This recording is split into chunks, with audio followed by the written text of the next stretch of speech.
Okie dokie. Finish early. Basically, we are on Masechta Baba Kamma, Daf Tzadik Ches, 98. We will begin from Daf Tzadik Zayin Omid Beis, about like 5 lines from the bottom. 1, 2, 3, 4, 5. Okay, so very easy, very straightforward Gemara. Rava asked the question from Rav Chizda. Someone lends his friend to pay him back. Let's say he made a deal that you're going to pay me back 10 coins. Okay. Okay. So he's made a deal that he's going to pay him back 10 coins. V'haisifu alav. And then what happened was the coins changed, were changed. In other words, the coins were changed so that they're now bigger coins. You get it? So imagine you were going to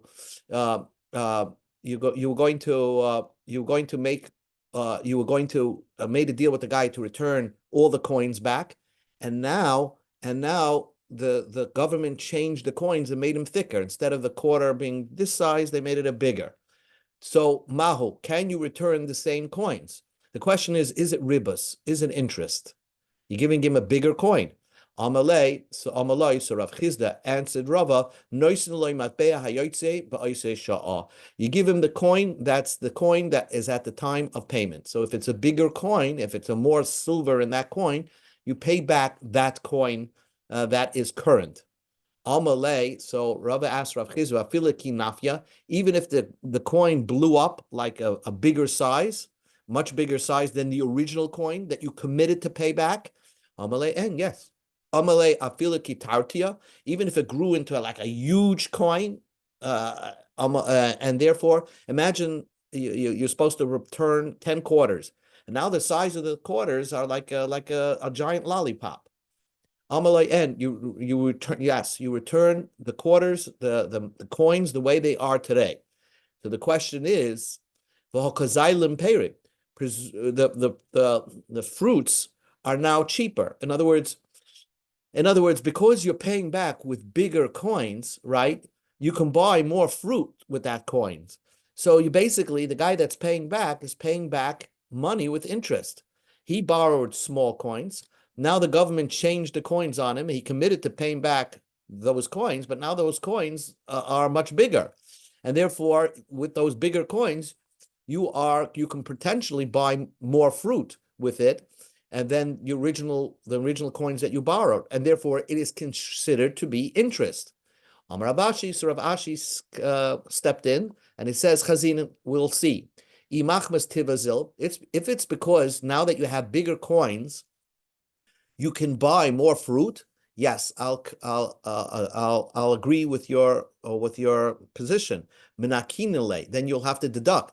In other words, pay less coins, basically, because you can't pay interest. We go to Tzaddik Chesam Aralis, the machmas tarazil, but if the reason why you're buying more fruits is nothing to do with the coins, it's because there was a great rain season and there's more fruit in the world, then it has nothing to do with the coins. So loy menakinile, then we're not going to deduct it, because the fact that you could buy more fruits with those coins has nothing to do with the fact that the coin grew bigger. It's because there's more. It was a boon year, and therefore a bumper crop. So therefore, the price of fruits went down. Says the Gemara, okay, but you're returning bigger coins. If you melt it down, you're going to get more silver.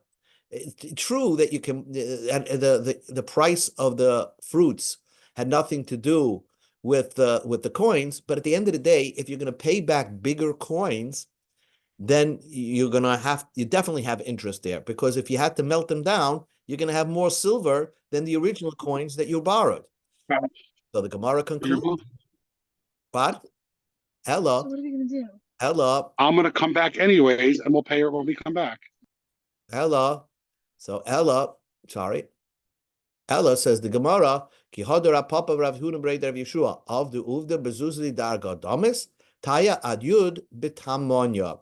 So there was a story of a similar problem where the coins changed on the borrower, and what happened was Rav Papa and Rav Huna Brei Yeshua paskined like this. They went to Argadamis, the Arab, and he was the foreign exchange guy, and he borrowed 10, the Jewish guy borrowed 10 coins, and the one that he had to pay back bitamanya 8 of the new coins. In other words, if there's such a big difference between the coins, let's say between 10 of the old coins are now worth 8 of the new coins, then you have to make the exchange. You have to go less. But anything lower than that, anything lower than a 20% increase, you just, call it even. You don't have to worry about interest. Okay, new Gemara. Now we get back to Baba Kamma Mazik. Rabba says, Hazoirek ba matpeil shachavera liyamagodol. A man takes his friend's coin and he throws it into the Mediterranean Sea. So you would think now he caused his friend to lose a coin. Says the Rabba, Potter, you don't have to pay. So the Gemara says, my Tama, why wouldn't you have to pay? Ha manach Amar. So Rabba explained, Hamanach Kamach. He'll just say, Mr. Your coin is right there in front of you. Iboyesh shakal. If you want, go take it. I'm not jump into the water and get it. But now the problem is the guy that lost the coin is going to have to hire a scuba diver to get the coin. Nevertheless, the one that threw the coin into the sea is potter, because the fact that the owner is going to try to retrieve it by hiring scuba divers, that's called a grama b'nezakim. You didn't actually cause the nezek. You didn't actually do the nezek. You're causing now somebody have to hire the scuba divers to retrieve the coin. That you're not chayev for. Okay, Bahani Mili. All this was says b'tzlulin. If it's clear waters where it's easy to hire somebody to retrieve the coin, the kachazile, because you could see it. Avali kurim, but if you threw it into dark waters, the like kachazile, you can't see it, then you're considered a mazik biyadayim, and then you wouldn't say you're potter, you're actually obligated to pay. So the Gemara says, Vahani mili, when do you say that idea? The adya aduye, if you cause the coin to be knocked out of the person's hands. In other words, how did the coin end up in the Mediterranean Sea? Whether you slapped his hand and caused the coin to fall out of his hand, and therefore it rolled into the Mediterranean Sea. Aval shakli bidei, if you took the coin directly from the person's hand, migza gazale, then you stole it. So therefore, I don't care if you threw it in the Yam HaGadol, but the fact is you stole it from his hands, and you were holding on to that coin before you threw it into the Mediterranean Sea. Hashava b'yam, you have to return the coin itself. You're not exempt. Masav Rava, so Rava asked the question. You're telling me that anything that's in the sea, if you have a coin in the sea, it's considered that it didn't leave your possession, right? So Masav Rava asked the question. Ein mechalan amoy she'eina b'shusay. The Ma'aser Sheni, you cannot transfer the kedusha of the fruits on money that's not in your possession. Ketzad.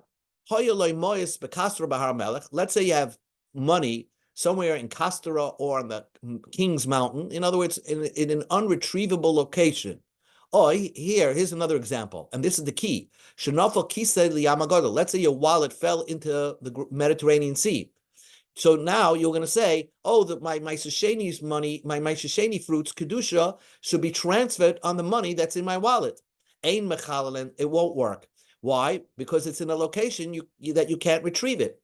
Wait a second, but you just told me that anything that's thrown into the sea is considered to be in the domain of the person that owns it. That's why a mazik who knocked the money out of the person's hand and it rolled into Yam HaGadol is potter, because he could say, Hamarach kamach, the money's right there in the sea, go fetch it. Amar Rabba said, it's Amar Rabba explained, Sha'ani li'in yamasa, the be'ina matze biyadcha. Ma'aser Sheni is different. You actually have to hold the coins in your hand. The Rachmana Amar, the Torah says that when you're transferring kedusha fruits of Ma'aser Sheni onto money, the pasuk says v'tzarta kesef, just hold the money biyadcha in your hand. But once it's in Yam HaGadol, once it's in the Mediterranean Sea, you're not doing that. That's why it's not going to work. Nu Gemara. V'amar Rabba. Rabba said, Hashaf matbeya shel chavere pata. Someone who defaces the coin of his friend, you don't have to pay. Now the coin is not usable. My tama, what's the reason? Dolai avid midi, because he didn't do anything. You just defaced it. Now you caused a loss. Again, the whole point of all this Gemara is it's not a damage that you took away some of his silver in the coin. You're causing it that it's not a usable coin, and therefore you're exempt from paying the damages. V'hani mili. When do we say this idea? The machia bekunase v'tarshe. That means that you struck it with a hammer and flattened it out, and therefore it doesn't have its image, and therefore it's not a usable coin. Aval shayfe b'shafina, if you're actually filing the coin down and silver is falling off the coin, then you would have to pay for the coin. Chasure chasre, you're causing a reduction of silver in this coin, and therefore you would have to pay for the coin. Now the Gemara asks a question. Masiv Rava. Rava asks a question. He called al eino v'simai al ozne v'chershay eve yoytze behen l'cheirus. The Torah says that if you blind your slave's eye or you deafen him, then the slave goes out free. That's this week's parsha. Now, when a person hits him, he's just causing that he should be blind, but he's not removing the eye. Or when you cause somebody to be deaf, when you cause the slave to be deaf, he just hit him on the ear, but the ear remains intact. He's causing him to become deaf. And we see the slave goes out free. But you told me that anytime you cause a damage, but you didn't do the damage, you're not chayav to pay. Let's see, just finish the brisa. Let's say you hit the wall next to the guy, next to the Eved, and therefore the Eved can't see. Maybe he was scared. He went into shock. Or you hit the wall next to his ear, and now he can't hear. But if you hit the eye, even though you didn't remove the eye, the slave does go out free.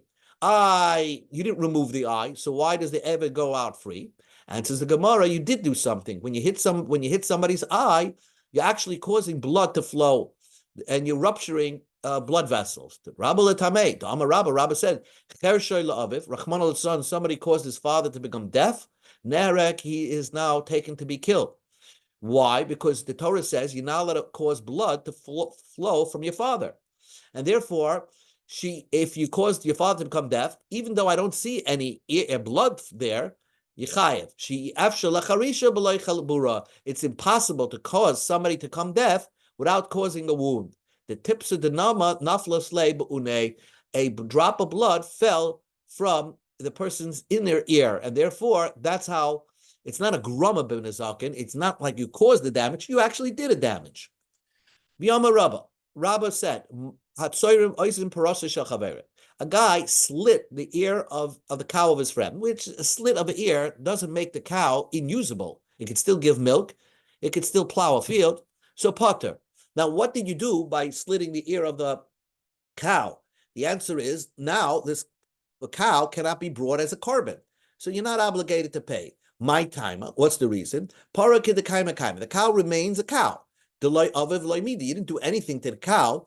Now this cow is worth less because it cannot be used as a korban. The kulishvarin lab legabe mizbeach kaimi. Most oxen are not destined to be used on the mizbeach, and therefore you don't have to pay. You didn't really cause it's a cause of a loss, but most oxen are not meant to be as a korban, so therefore you're not exempt. You're exempt from paying if you slit the ear of the cow of your friend.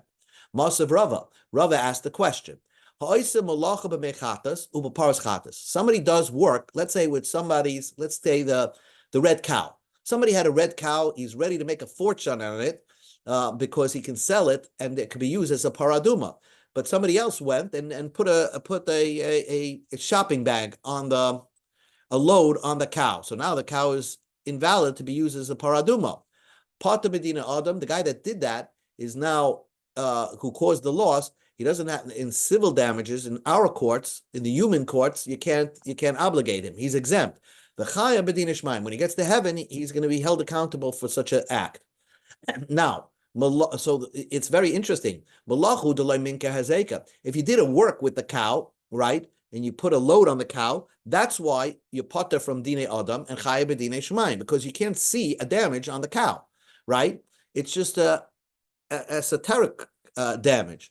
But if you actually touch the animal and you actually slit the ear of the animal, the minke hazeka, that you can actually see the hezek, then you would be chayiv in civil damages in human courts. And you just said, Rabbah, that what? That if you slit the ear of a cow, you would be exempt in our courts. And from the inference of the brisa, it seems that you would be held accountable for what you did in human courts.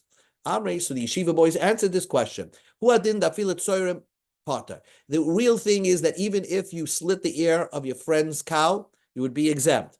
But we're telling you over here, even if you did no actual physical damage to the animal, you just put a load on the animal and took it off. The loimin kezek, you can't see, looking at the animal, you can't tell if any damage was done to the animal, but we know it's a damage because now this cow cannot be used as a paraduma. Nevertheless, you would think the Bryce is teaching you a chiddush that you're potter b'dini adam. Of course, you're not chayev by human courts, but chayev b'dini shmayim. In shmayim, you will be held accountable. Nu Gemara, the Amar Rabbah said, Hasoyreif, again, these are all things about you didn't cause direct damage, but indirect damage. Hasoyreif shtore shel chavere parta. If someone has an IOU from his friend, he lent money to people, and somebody else came and burnt those debt instruments. He burnt the bond, all right? He burnt the bond that you got for your bar mitzvah.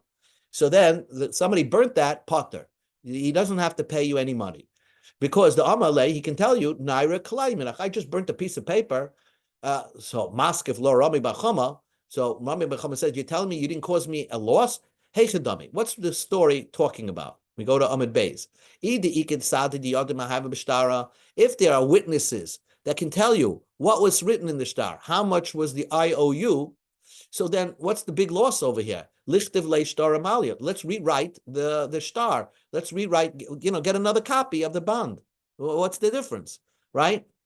But if there's no witnesses, let's say it was a personal loan to somebody, and somebody came and burnt that document. Well, we don't know what the amount of the loan was. Maybe it was a happy birthday letter. I don't know what it was.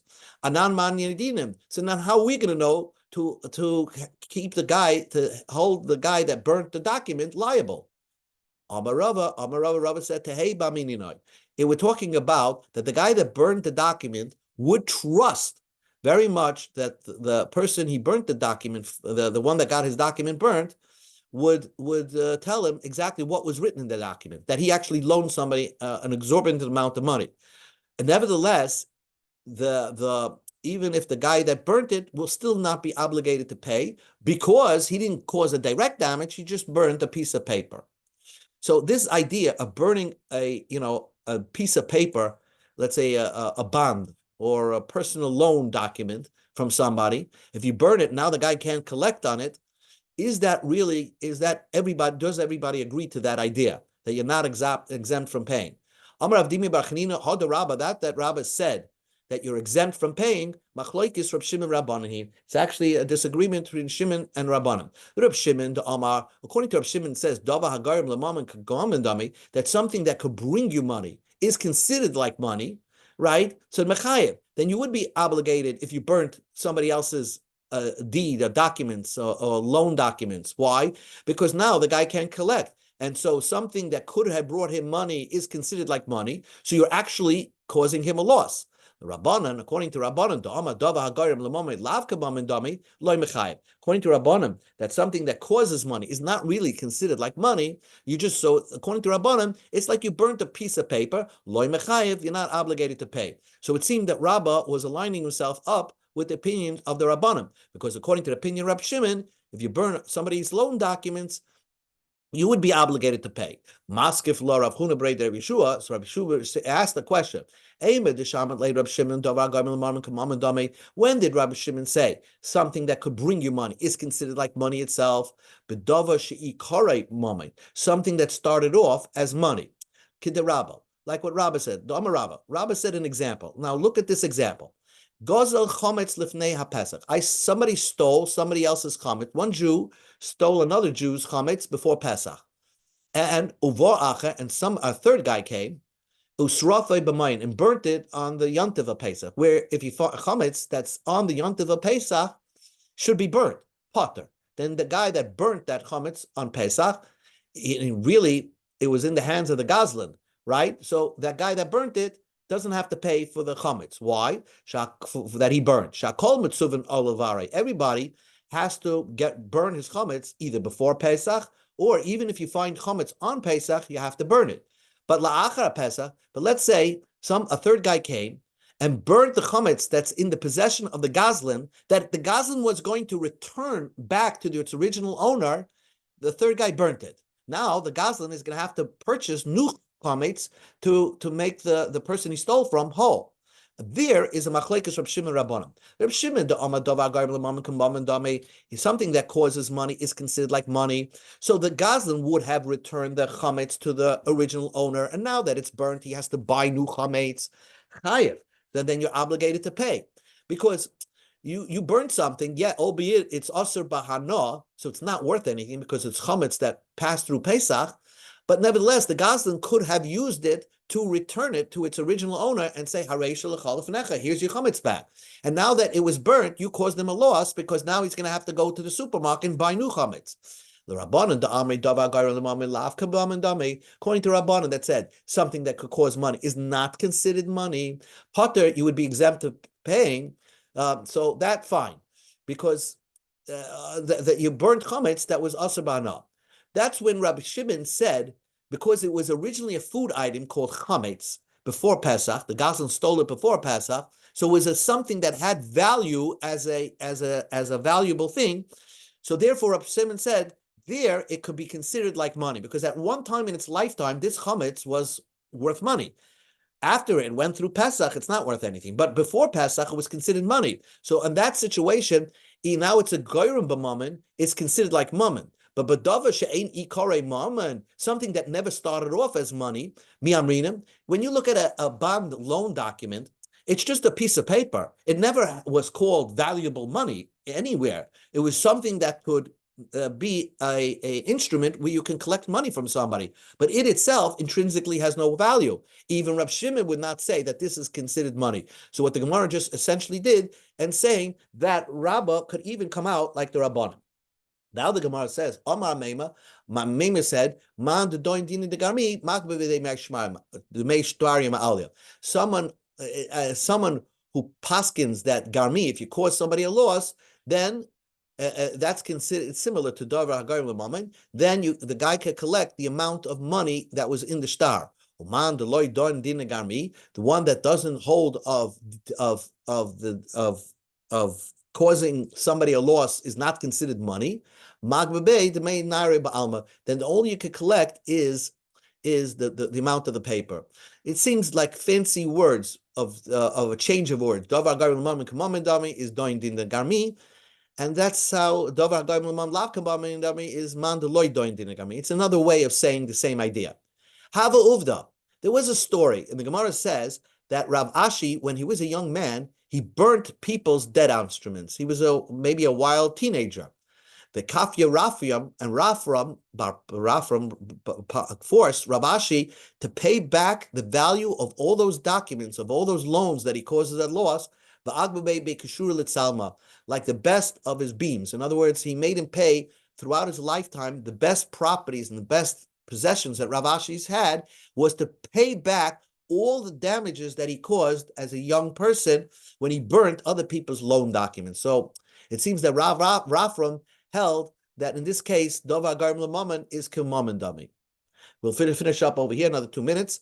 The Gemara says, the Mishnah says, Chametz v'avalav Pesach. If you steal chametz and Pesach passed, the Ganav can tell the Nigzal, here is it, take it back, even though it's not worth anything. Man Tana, who's the author of Mishnah, who says, if something becomes asur b'hana, you could return it back to its original owner. Rav Chizda wanted to say that the author of our Mishnah is Rabbi Yaakov. The Tanya we learned in the Brisa, Shar Shehemish, a shar that killed a human being. Now that the shar killed a human being, you take the ox to court and you give it a trial. And once after the trial is over, they kill the ox because they killed a new human being. So actually, if the court did not finish the psak, it's ongoing. It's an ongoing investigation. So the owner, machar, he could sell it. Higdisha mukdash, he can make it hagdish. Shchate, if he shechted it, basari mutar, then he could eat it. and let's say it was a shomer that was watching it for its owner. So if the watchman returns it to its original owner, mukser, it's considered returned because the din on this ox is not finished. It's an ongoing investigation, and therefore it's not a dead aser bahanoa ox.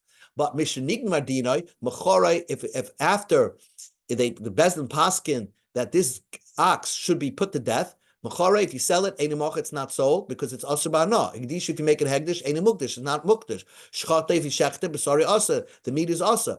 Hechziroi shomer labalav, and if the watchman now wants to return it back to its original owner, it's not considered returned.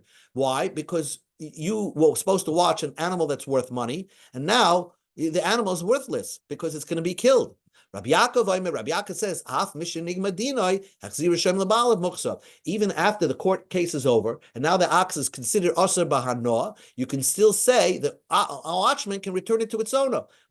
He could say, here's your ox back. Now, good luck. So same thing. So Rab Chizda wanted to say that the author of Rab Mishnah is obviously Rab Yaakov, who said by Isser Hanoah, you could say Harei Shalacha Lefenecha. My love, don't you want to say Balka Mipalge? Rabbi Yaakov Sava Oimrim B'Yisrael No Harei Shalacha Lefenecha. Rabbanan Savri Ein Oimrim B'Yisrael Harei Shalacha Lefenecha. Rabbanan disagree. Rabbanan say that you can't say, but when something comes Isser Hanoah, go give it back to its original owner. So our Mishnah must be aligning itself with Rabbi Yaakov. Amalei Rabba Lloyd, not so. The Kuli Amin and B'Surina Hareish L'Cholafnecha. Everybody agrees by Surina. You can say, "Here's your ox back." Din K Niflige b'Chametz b'Pesach. They could have argued the same thing by Chametz b'Pesach, whether you could return it back to its original owner if you stole it or not. If you stole it, can you return it back? Rabbi Yaakov Rabbanan could have had that argument by Chametz b'Pesach. But there's a different point on this argument. Everybody is, the question is, an ox that killed somebody, can you take the ox to court without having the ox to show up in the courthouse? Rabbanan Sabre, if the ox does not show up in the courthouse, you can have no case. So now the shomer, the owner of the ox, has a problem with the shomer returning him the ox according to Rabbanim. The Amalei, because the owner will say, if I had this problem, I would have hid the ox in the meadows and not bring him to the courthouse. And you, you brought the ox to the courthouse, and now the court paskin that this ox should be killed. So you caused the loss that this ox is going to be killed. You shomer. So don't give me back this ox. You owe me a brand new ox. Rabbi Yaakov Savar, Rabbi Yaakov holds, Goy Mendina Shel Shar Shloi Befonav, Da'amalei, my Avadlei, Soif Soif, Havagamrele Dina Shloi Befonav. Rabbi Yaakov holds that even if the ox was not present in the courthouse, they would have paskin that this ox should be killed anyway. So the shomer didn't do anything wrong. So therefore, the shomer could actually return the ox back to its original owner, because everybody technically holds b'Yisur na reish l'chol fnecha, but the Rabbanan have just one caveat over here. In this case, the Rabbanan blame the owner of the ox. According to Rabbanan, will blame the shomer for bringing the ox to court when he would have been able to put the ox in the street during the court case. One more piece. Rav Shmuel, Rav Chizda, who said that our Mishnah goes according to Rav Yaakov, found Rabba Bar Shmuel, and he said, "Did you learn something about Isra No?" Amalei, so Rabba Bar Shmuel said, "Yes, in Tanina, I had a case, a brisa. And Pasuk says, you return this thing that you stole. Why does the Torah tell you you return the item that you stole? You have to return it if it's similar to the way you stole it. Mekan Amru, Payers Ve'akiva, Yain Ve'hechmetz, Truma Ve'nitmis, Chometz Va'avalava, Pesach.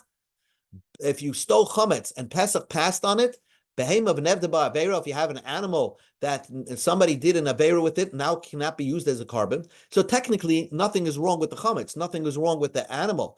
V'shar ad shaloi nigbar dinoi, or an ox prior to the paskin that the ox should be killed because it killed another human being.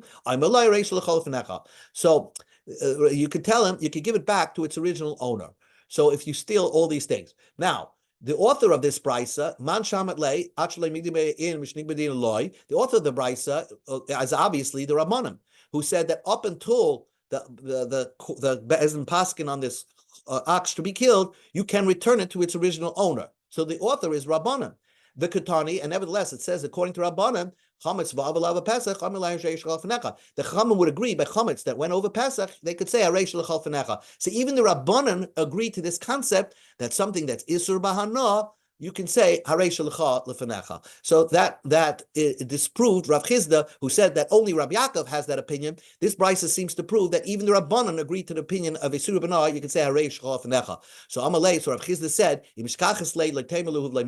please don't repeat this in the Beis Medrash, because people are going to embarrass me that I misspoke by saying that the author of a Mishnah is Rabbi Yaakov. 1/2 a minute. Peres vehikivu. The Brisa just said that if you steal fruit and then it got rotted, you could say back to its original owner, the Ganav could give it back to the Nigzal and say, take your fruits back.